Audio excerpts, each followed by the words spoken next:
And we're live. Yes, we are live. Yes. Okay.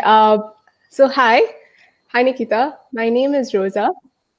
Okay. I'm currently pursuing a BTech degree in Information Technology at the National Institute of Technology, Karnataka. I'm Awesome. part of a Women in Tech program by the Rethink Foundation. So, as part of this program, we have been asked to interview somebody who's accomplished a goal that we wish to accomplish one day. So, you were the perfect person because you are a Thank you. I GHC don't know scholar. about that, but thank you. Okay, so can you tell me a little Yeah. bit about you? Yeah, my name is Nikita Mallya. I'm currently in my fourth year of BTech in Computer Science from Government Model Engineering College, Kochi. And as you rightly said, I am a GHC scholar. So I attended the GHC conference in my third year. I applied when I was in third year. And so I am also a part of Rethink's Women in Tech program. I function as a program coach. So I'm really happy to be here. And thank you for this opportunity. Thank you so much for saying yes. Okay, You're welcome. Yeah. so now to get to know a little bit more about GHC, how Yeah. did you get to know about the program? So actually, I had a friend of mine, a senior in college. She's currently working in Deloitte, Sharon Rachel Manu. She was a GHCI scholar in 2017. So we were good friends in my room, and she told me that you have to apply for GHCI, and I was like, haha, I'll do that. And I just like opened my laptop. I was just googling GHCI because you want to read more about the opportunity that you're applying to. Correct. And that's when I stumbled across GHC, and I was like, oh, there's another conference happening, and this one's happening in the United States of America. And then, like, browsing through the website, I got to know that they have scholarships too, and it's a full paid, all expenses paid scholarship. They take care of housing, your accommodation, your funding, even your visa fee. So, I was pretty sure if it weren't for this funding, my parents would never ever allow me to go for this conference. So I was like, well, this is a good shot. I'll, just apply and then, see where it goes. So I just applied. Yeah. So I Okay. just kind of stumbled across it. Okay. So now the application procedure. Did you find it daunting or how did you find it and how did you go through the application procedure? Yeah. So the first thing that I tried was to look at other seniors, look at other people from college who have applied, to this conference before this, and everybody was like, "Oh, we did not know about this. This is like all new to us." Right. And then I found out that there was no other Indian scholar before me. I think I don't know. There was one scholar back in 2014. I tried contacting her over LinkedIn, but she didn't respond. So there Okay. were no other, Indian scholars per se, and all the information that I could find were from other students who were, pursuing, other computer science courses across, United States and some other European countries, and nobody from around Asia. So it was kind of very daunting. That process was very I didn't find I didn't I there was I really thought that I wouldn't get through because I was like, there was nobody on my level who had got this scholarship before. I was like, this is nowhere near my league. But then I called up my mother. I told her that I'm not going to apply, and she's like, no, don't do that. Since you've like found it out, just apply, and then we'll see. If you don't get it, it's okay. Correct. So big thank you to my mother for like pushing me, urging me to apply, even though I kind of did not believe in myself. Right. Yeah. Yes. Yeah. A huge shout out to her. Okay, Yeah. and so how did you answer the questions? Like, did you get it reviewed by seniors? How long did you take to answer those short answers? As I said earlier, I was really thinking it. So towards the end, I was like, not apply for who urged me to apply, and so actually I applied like 15 minutes before the deadline. So like I had read the questions before that, 1 week before applying, but I didn't actually I tried to sit down, I tried to come up with my rough draft and all of that, but nothing worked out. I didn't know what to write. I did not have any other samples to read from, so it was all uh, very right then, right now kind of a situation. I just like, everything that came into my head, I just wrote it down and I just sent it, and just clicked reply. But to all other people who are applying now, I wanted you to help you guys, and that's why I wrote all these blogs. If you check out my Medium profile, you can see I've written blogs about the application process, so that the difficulties that I faced, nobody else faces that when applying, so they have a clear picture of what to do and what not to do. So yeah, it is a crazy so basically the application process is pretty simple. All you have to do is send in the application. You just have to fill out the answers. The initial sections are very, it's direct questions. You just have to talk about what course you're pursuing, what your degree is focused on, what your interests are, your demography, and all of that. And then towards the end, we have the 2 questions. These 2 questions are what I believe, make or break your application. So the first question is obviously, why you want to attend GHC. And the second question is more about how you're going to use the resources that you've collected at GHC. How are you going to use that when you come back home?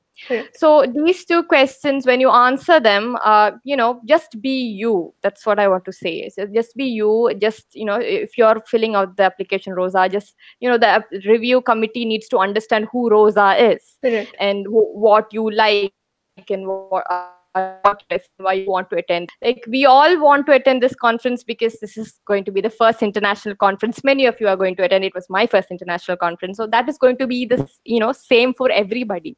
So but how else can you make your application stand out? How else can you make it unique? You can talk about your your personal obstacles that you faced in your life. If you have if you're coming from a family where your family does not support women pursuing further education, you can talk about that. If you had monetary restrictions, you can talk about that, your socio-economic background.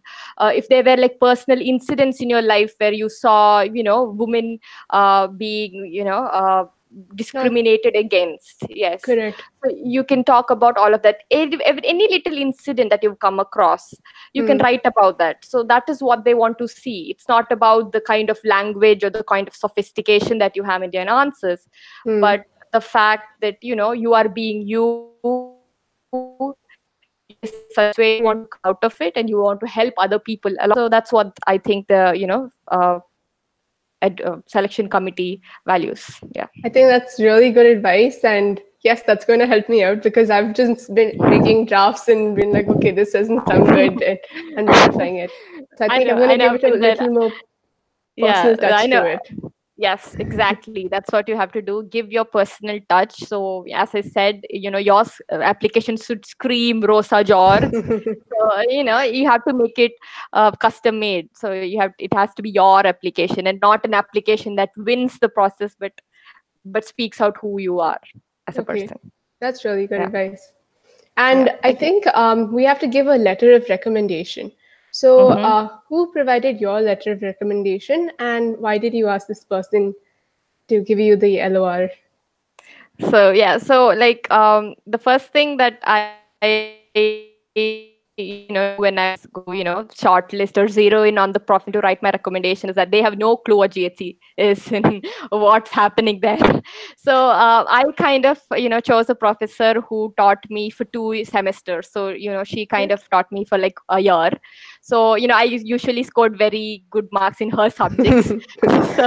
so she was my first choice, and I went up to her and she was really kind, and she was like, I'll do whatever it is, just tell me what needs to be done, just send me the mail and I'll take care of it. And she did. So my advice on that aspect would be that you don't have to get a recommendation from the head of your department or from the principal or somebody really high up on the ranks. It can be somebody who's taught you well, who can vouch for your your technical expertise or for your behavior in class or for your extracurriculars in college. So it can be a professor on any scale. It doesn't have to be the head of the department. So just one recommendation letter will do. Correct. Recommendation must come from a faculty member. Questions from a lot of other people. They've contacted me on LinkedIn. They've asked me if your internship employer, if he or she could send a recommendation. But no, it has to be somebody from your faculty. Please keep that in mind. Yeah. Okay. I think that's important for everyone to note. So Yeah. now, what was the process after the application like? So what was the shortlisting process? Was there any other follow-up interview? There is no such interview. It's just, so that is what makes GHC very beautiful. It's just one simple application form. That's it. I did not have an interview. The other scholars that I had asked to, they said no to an interview too. So there is no other process. It's just this application. It's just those answers and your resume and the recommendation. Okay. That's it. It's as simple as that. Yeah. Okay, that's cool. So now about the event. So, when you go for an event like this, like you mentioned, this is your first experience international conference event. So what did you assume it's going to be like versus what was, your surprise moments, or you're like, okay, I expected this? I, like, went back to Google and, tried Googling, tried searching, went through all the websites, all the information posted online. And I kind of had a small picture. I did read a lot of other blogs about people who've been there. And they all were like, you'll find a lot of people, you'll get to connect with a lot of people. There will be a lot of sessions, like a lot of things happening in parallel. And you have to have like 3-4 schedules in place if your first schedule does not, go according to plan. And I was like, oh my God, that's a bit too much. So I was like, okay, I don't think I need to do that. I'll, like, plan when I go there and when I see how it is. And then obviously people, you'll be able to collect a lot of swag. But then when I, entered that building, oh my, 20,000 women under one roof. That's something huge. I did not expect it. I did not expect it to be that huge. And they were right. You needed 4 or 5 schedules because so you go and you stand in a line to enter a workshop, and then you see that the seats are filled, and you have to run and run to the other end of the building to sit for that other workshop, and that's when you get to know that workshop is also filled. So it involves a lot of running around. So to all the scholars who are applying this year, I mean, to all the students who are applying, and if you get selected, please take comfortable shoes, because you will be running around a lot. And coming to the career fair, I did not expect it to be that huge. 450 plus orgs in big basketball court, like room. So all the companies you've ever come across, if you name them, it's there. Everybody's there. That's where the action is happening. So like I met a few people there who were like working with Google and Amazon, and they were like, this whole week is free for us because we are all here. There's nobody back at the office. So we are all in these booths. So it's like a vacation for us. We get to meet all these wonderful people from around the world. You get to connect and network.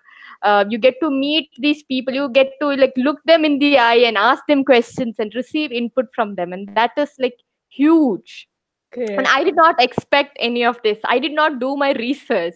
If I go again, I know that I'll have to start doing all my prep 1 month before actually going.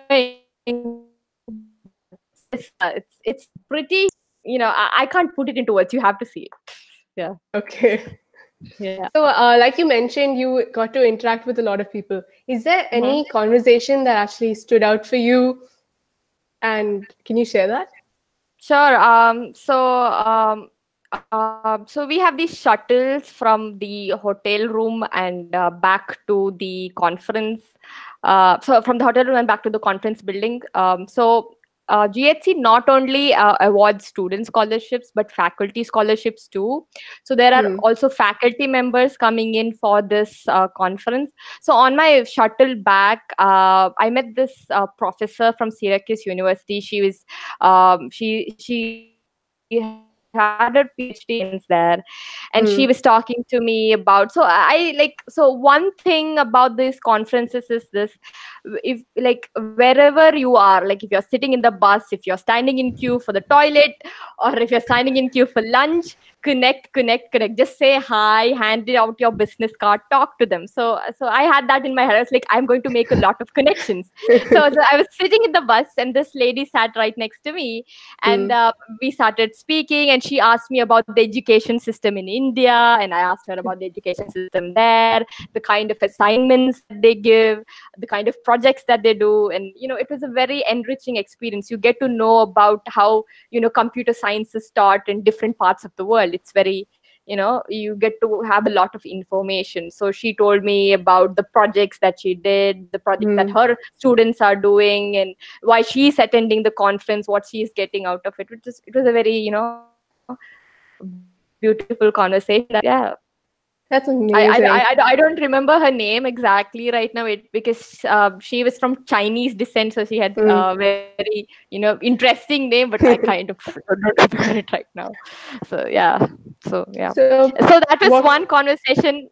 Sorry. So the other conversation was with Jack Dorsey, the CEO of Twitter. So wow. I met him, and he asked me about India, and he was like, I'm coming to India. He did come here in November. So you get to meet all these amazing people. And I even saw Priscilla Chan, but I couldn't speak to her because there was just a whole bunch of people standing there about to uh, jump onto her with questions. So how did you control your fangirl moments? When how did you compose yourself? You're like, no, I have to be dignified. How did you manage to bring down the energy? So okay, because everybody around you is fangirl. Yeah. So you are fangirl together. That's when you make new friends. You're like, oh, this is Priscilla Chan, or this is Jack Dorsey, and everybody's like, oh. So it's fun. You get to make new friends there that way. So yeah, it's amazing. Yeah, that's so cool.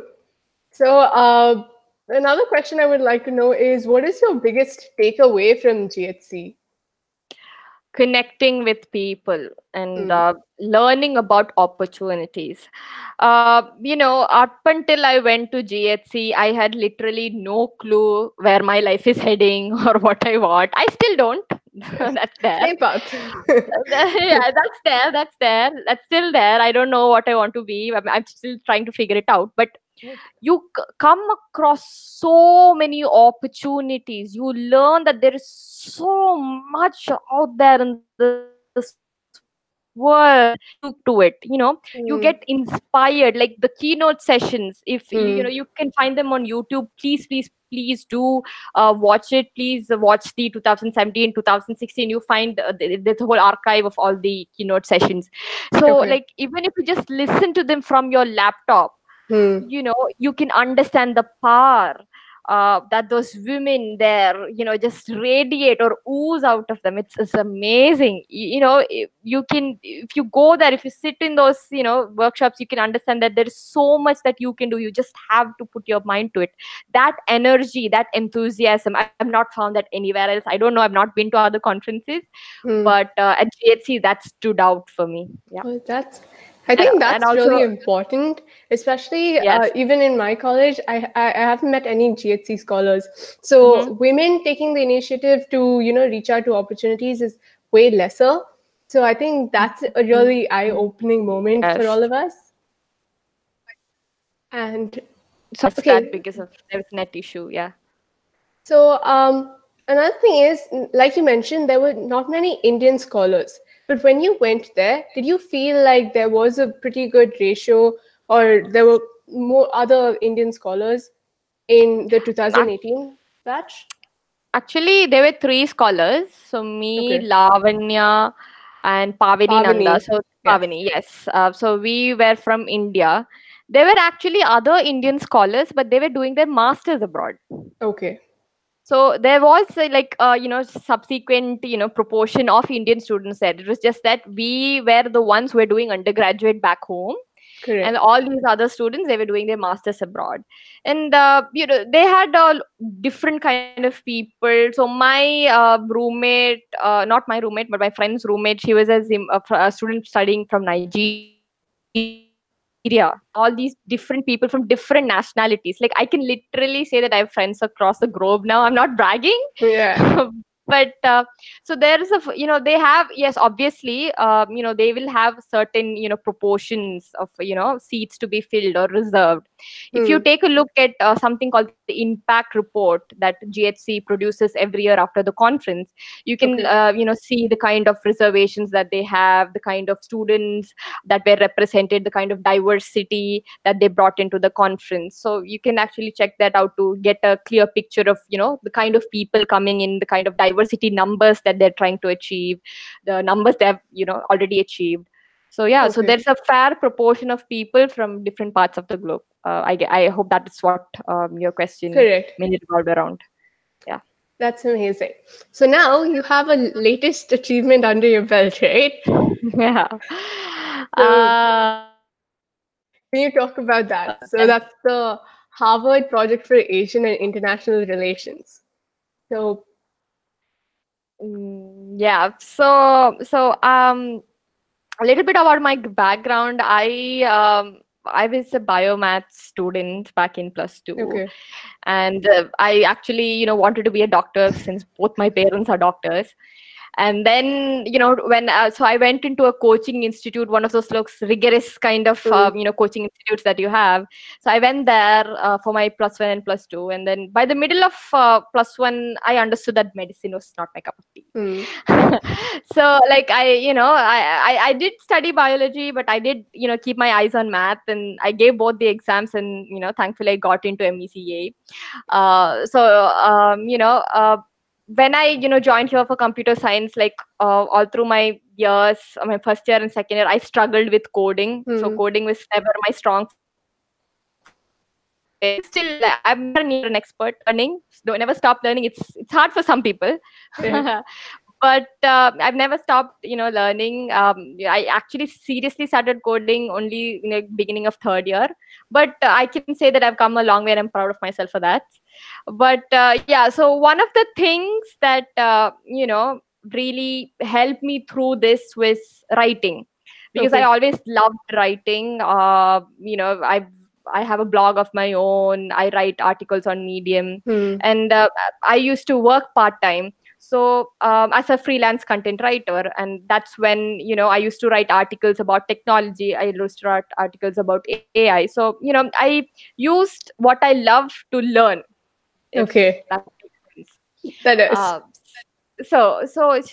writing was always special. It was always close to my heart. And when I came across this opportunity, the Harvard project for Harvard College. So it's basically a conference focused on issues in Asia.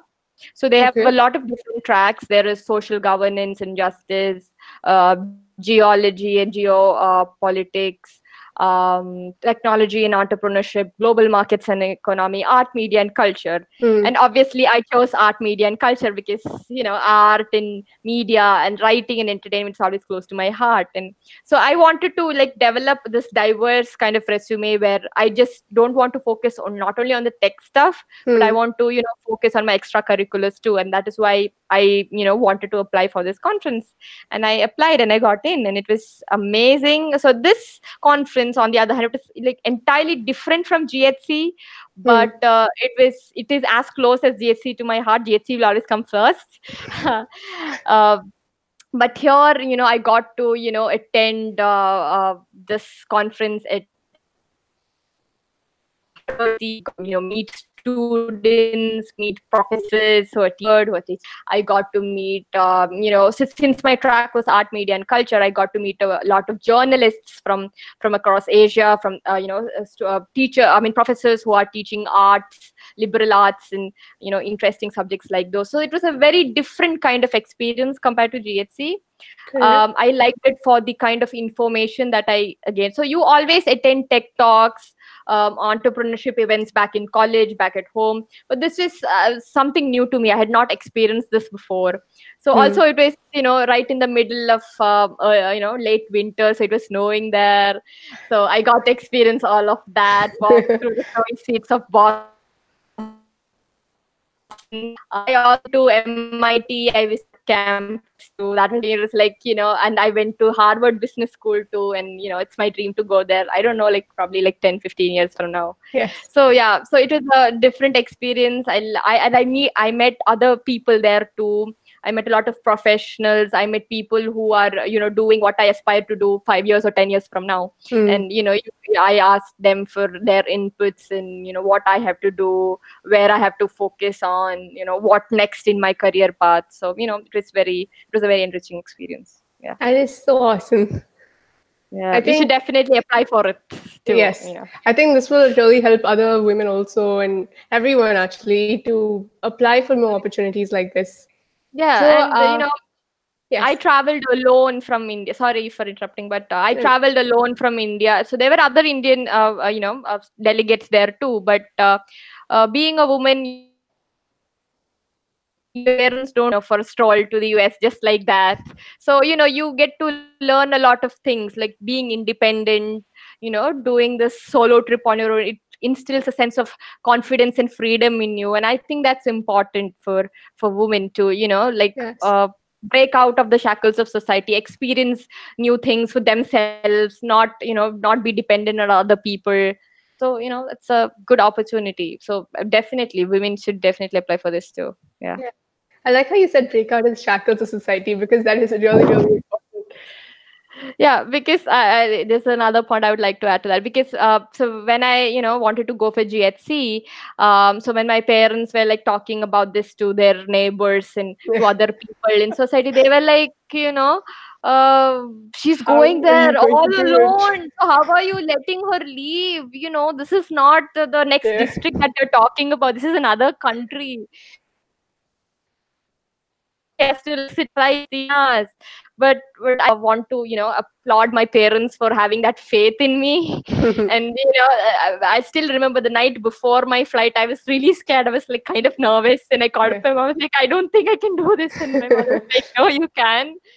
Just like take a deep breath. You have all your things with you, just be calm. You can do it. You come all the way up to here. You can do it. You'll come back safely. Just like take all the necessary precautions. So you have to, give it to your parents too for trusting you, for having that faith and confidence in you. You get to learn a lot of things. I did not know that my parents had that much faith in me until then. So you get to know a lot about yourself as a person and about other people around you too. Yeah. That's amazing. Okay, I think we're almost out of time. But before we close, I would like to do two things. First, I want to know what your motto in life is. Like, what is something that you keep telling yourself and that pushes you through like hard times or obstacles? Didn't quite grasp the question because of the net issue. Sorry. Okay, so what is like your motto in life, and what keeps you going? My motto in life is that if no learning is ever wasted. So I say that because when I started off, as I said earlier, working as a freelance writer, and so I wrote articles. So basically, it was all about writing, a search engine optimization, writing articles. Like basically, it had nothing to do with coding. That's the point I'm trying to say. And I always like told my mom, so my mom is like my best friend. I tell her mostly everything that comes into my head. So I told my mom that, these articles that I write, they're not going to be of any use. I'm doing that hobby of mine to help me. And I think that the time I invested into it might, be a wasteful. I could have like sat and learned competitive coding, or went through cracking the coding interview book back in second year, and I shouldn't have done that.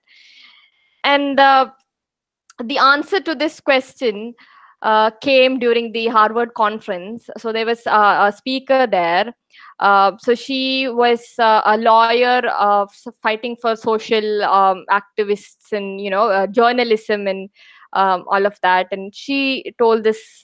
She said this very beautiful point that no learning is ever wasted, because the art, any article that you go through or anything that you read, or if you find a tidbit of information, you might feel that it's irrelevant at this point in time, but you don't know when it's going to come handy. You don't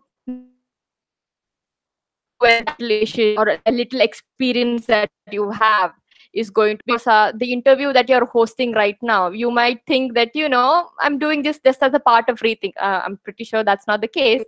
But a few years from now, if you're like moderating a panel, if you are applying to GHC, they have panels and workshops happening too. So if you're applying for that, this experience will come in handy. So you can't say where all these things will so as Steve Jobs said, you can't connect the dots looking forward, you can only connect them looking backwards. So keep hustling. No learning is ever wasted. Make use of all the opportunities that you have. Like, keep hustling, don't stop. And yes, we are all humans, we do feel lazy, we do feel out of that how do you put it, not in the mood to do something. Correct. But go out for a walk, listen to some music, talk to your friends, call up your mom, call up your sister, or your siblings, or Yes. whoever that is. So keep hustling, like don't stop, don't ever stop. And another point I would like to add is I've had my fair share of rejections too. So they do, Everyone else. to all those people who say that rejection is nothing, you can just like get over that quickly. No, it will definitely feel like somebody has stabbed you in the heart, but you'll get over it. That's how life is. And just keep hustling, keep applying, keep trying, and no learning is ever wasted. Yeah, I feel like rejection is just one step closer to being accepted at some point. yes, exactly. You learn a lot. Like, no, that's again what I'm trying to say. No learning is ever wasted. Those Correct. rejections will help you curve your path, or make you understand what you did wrong. What went missing. Correct. And then Yes, help you exactly. Okay, so the last thing is, it's like a quick rapid fire. Okay, it's a quick rapid fire round. I'm going to give you one word and tell me the first word that comes to your head. Okay, wow, okay. Okay, I feel like I'm sitting on current. Okay, starting off, let's start off simple. Writing. Tech story, because that was my first company that I wrote for. So yeah. GHC. Twitter. Jack Dorsey, meeting Jack Dorsey. So College. MEC, because that's the acronym. Your mom. Love. And this interview. Amazing. Thank you so much, Nikita. It was such a pleasure to have met you. I feel like your energy is something that I really admire about you and your attitude. Thank you so much. I have to say the same. It was your energy to pursue it and take it on. Responsible for it, it's not me. Thank you. I think everyone should really go through your Medium articles because they're really good, and your blog post also. I will definitely put please put those in the I'll put that in the description. Yes, thank you, because that's going to help a lot of people who want to apply for this. Yes, correct. So the deadline's on March 6th. So anyone who really wants to apply can apply now. Yes. Have you finished your application, or are you just finishing your? I have my draft essays, and I'm like, okay, now how else can I modify this? Well, today I'm sure I wish you all the best. Today, I wish you all the best, so that if you sit and do it right now, just. I'm gonna finish it off today. That is my motto. Finish it off today. Yes, finish it off today. Just send it in. It's like I'm done. Thank you so much. Yeah, thank you for having me. It was a pleasure being here, answering all your questions. I got to relive it. Yes. Thank you. Bye.